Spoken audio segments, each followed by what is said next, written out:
starts making the food. And I had plenty of time to do everything else as long as he was doing that. So the next day, it was Anne, worked as a secretary across the street. She took a long lunch and she did all the cooking at lunch. And the next day was Frank, this guy who was manager at the bank up the street.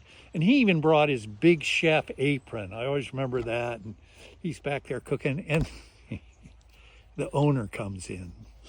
And I'll never, Mr. Richard. So you made a free for all in this guy's kitchen, and then he shows up. I figured I was kind of a Tom Sawyer kind of guy, painting the fence and everything. And he comes in, and I remember Mr. Richin, and he was just so shocked that he couldn't move. And I went over and said, Mr. Richin, how are you doing? He said, what's that guy doing behind the counter? And I said, don't get excited. I said, this is a lot for one person to do. I mean, I give Emma credit for doing it, but she was always behind.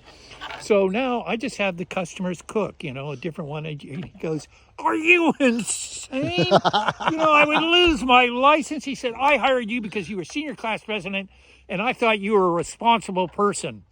And I said, well, I'm not going to tell anyone.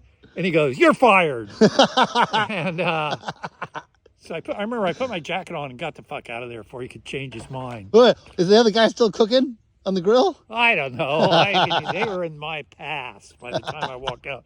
So, I light a cigarette. I'm walking down the street. I went like 2 blocks. I don't remember what they call that part of Portland or what they called it then. It was the worst part of town.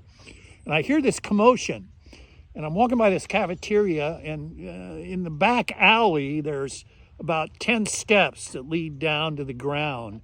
And this big burly guy comes out with this wino kind of guy, and he goes, you fucking asshole, don't ever come back. And he shoves him down the steps. And this guy falls down the steps, lands at my feet, and, he's groaning, and he gets on his hands and knees, and he goes over to the garbage cans there to puke.